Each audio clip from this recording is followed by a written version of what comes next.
You're listening to Puma Podcast.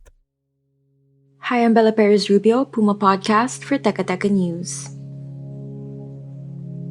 40 years ago, Ninoy Aquino was assassinated on the tarmac of what was then called the Manila International Airport.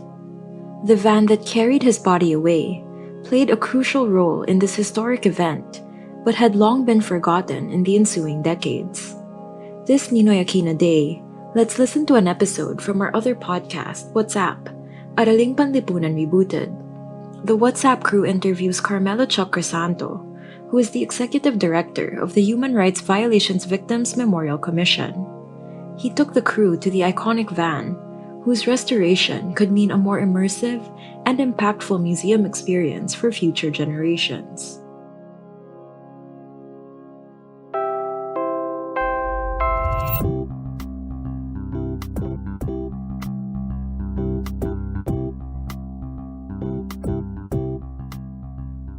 In 1983, we had been under martial law for a decade, and Ninoy had been in the US for 3 years, and he was ready to come home. His trip was harrowing and eventful, but thanks to fake passports and a friendly immigration officer, finally, Ninoy made it to the Philippines. You have to be very ready with your hand camera because this action can become very fast. Yeah. In a matter of 3-4 minutes, it could be all over, you know. And I may not be able to talk to you again after this. Only to be gunned down on the steps before he reached the ground. If you watch the Sandra Burton footage, you'll see it took less than 15 seconds for everything to go down. 3 AVSECOM officials, that's the Armed Forces of the Philippines Aviation Security Command, boarded the plane and escorted Ninoy out. He was shot shortly after and never reached the bottom of the stairs. His body was then dumped in the van. And to this day, no one is sure if he was still alive or already dead.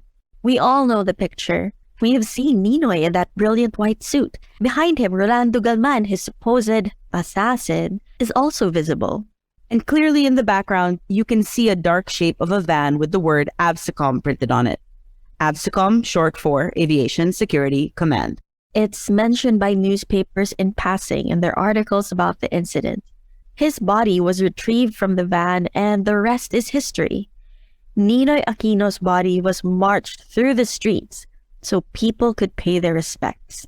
They came out in the millions. It was one of the most attended funerals in history. It was the spark that ignited the Filipino people and inspired us to overthrow a dictator. With all the upheaval and change going on, what happened to the van that whisked away Ninoy's body? The van didn't start out as an iconic piece of history. It was an armored van, one of 2 of its kind, that was specially designed for the Aviation Security Command. There were a few special features and the van was heavily armored, but it was launched into history that fateful day when it became Ninoy's burial shroud.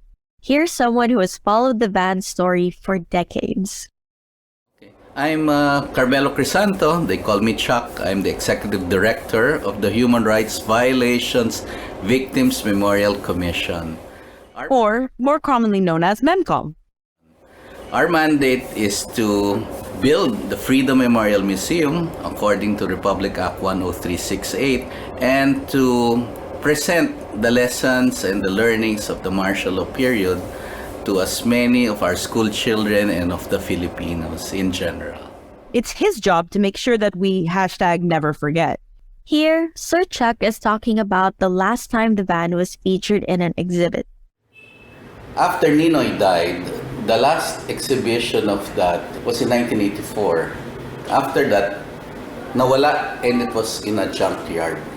There was one military officer who was nearing his retirement, knew the importance of that and spent money, and he said, when I retire, I'll spend some of my pension to restore it. In fact, he spent for it already, just buying it in an auction from the junkyard.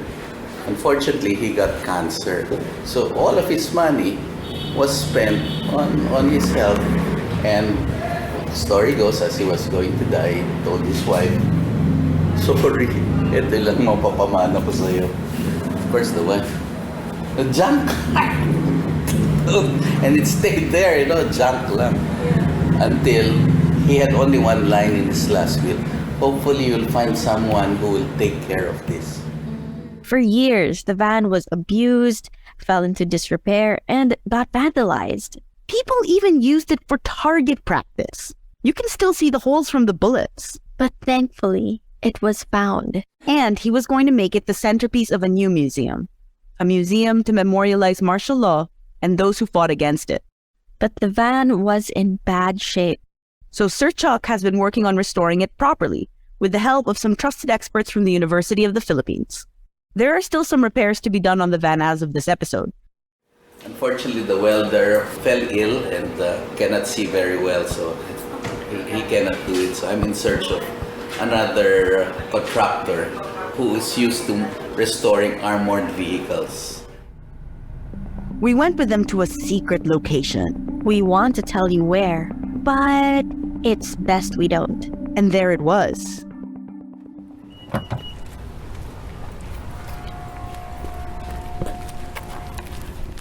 The actual AVSECOM van, if a little worse for wear.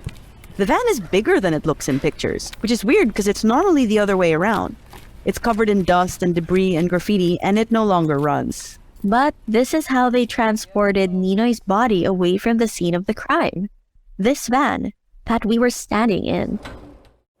Hopefully, this van will be restored in a manner by which school children can visit, can touch the van, and see where the start of the EDSA revolution or the people power revolution came from at that fateful day on August 21, 1983.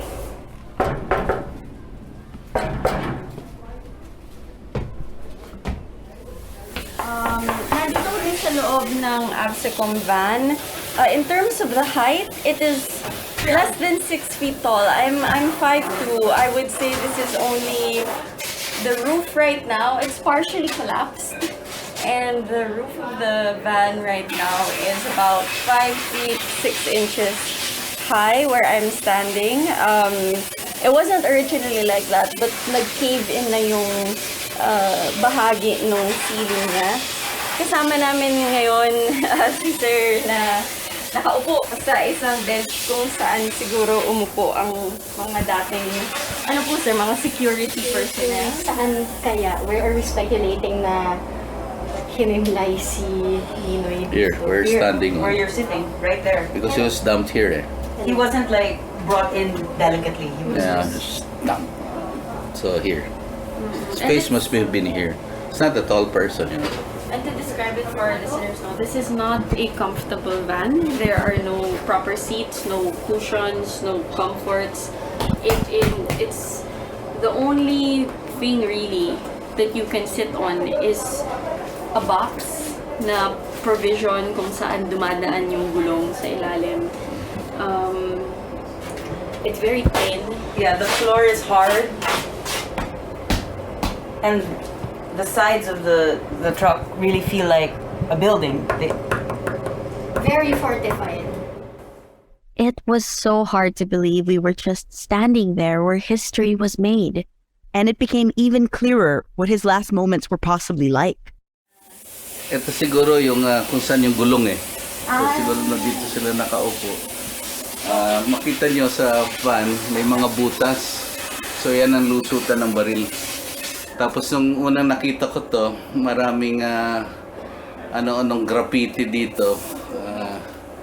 Isa nga, graffiti, may isang picture na mukhang titi eh. May mga konting outlines pa po nung letters. Yan po yung pinaint over nyo, or were these... Tama ka. Yeah, na dinaanan ko lang ng isang pasadang ng pintura. Pero maaninag mo pa ano yung mga nakalagay dyan dahil yan, kill yan eh. Mas maski yun, meron... Sa windshield. Yun, makita mo, pok-pok. The van which carried the remains of the fallen senator, which sparked the awakening of the Filipino people, this carriage was heavily disrespected. Yes po. And the disrespect was to use it as target practice, There must have been some drinking sessions here. When it was pulled, they told me there was even a dead cat. So here is a piece of our history, an actual artifact, and we let it fall into disrepair. In a way, we failed our hero by letting a piece of his story be forgotten. It's time we do better. And we can start by patronizing our museums and learning more about the artifacts in them. What was your feeling when you saw this the first time? Like when you got to see it? When you realized, oh my god, that's the van. What was it like? I just said what you said. Even Sir Chuck was a little starstruck by the van. It really is seeing a piece of history in real life. A piece of history you can touch and feel and walk into. And he's committed to doing right by it. The plan is to restore it as much as we can, while also preserving some of the history the van has witnessed since its brush with fame. It's a testament to what might still be out there. Maybe a little worse for wear, but it could still be revived and restored and tell us about who we are.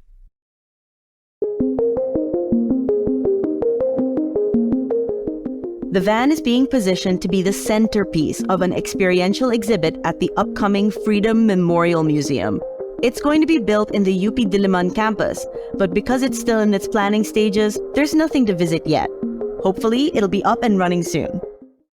But once everything is in place, the museum will have all sorts of exhibits and house many of the martial law martyrs' memories. Visitors will get to interact with the van, just like we did, and physically experience the space where Ninoy died. That's from 83 to 2018. That's how many years? Oh, more than 35 years. The lost van. The van will finally get the attention and recognition it deserves. You might be wondering, what's so important about the dilapidated old van? Why are we all working so hard to bring it back to life? With all this misinformation flying about, these concrete bits of history make a huge difference. This van was there. It was part of the story. It's in every photograph of the scene. In his plans for the Martial Law Museum, Sir Chuck wants to recreate the experience of Ninoy's last moments. For many people, this was Ninoy's finest hour, the moment that he proved himself to be a hero. It was his resolve that showed us that we were worth it. We were worth facing down his own death, and this van is a testament to his sacrifice. I love animals, and in the Museum of Natural History, they have a dinosaur egg, a real dinosaur egg. And the dinosaur egg is enclosed in a glass, but there's a hole on top. You can put your finger and touch the dinosaur egg. That was so thrilling to me. And this is what the some curators are telling us. You know, all of this video, all of this technology changes. AR, VR, they change your appreciation for visuals. Okay na tayo dati sa black and white. Later on, may HD. Later on, may OLED na. So, but nothing can replace an artifact. Because that artifact will speak to that person. Like my finger on that dinosaur egg. If I get the kids hold the side of the AVSECOM van, I think it will be something that may change them.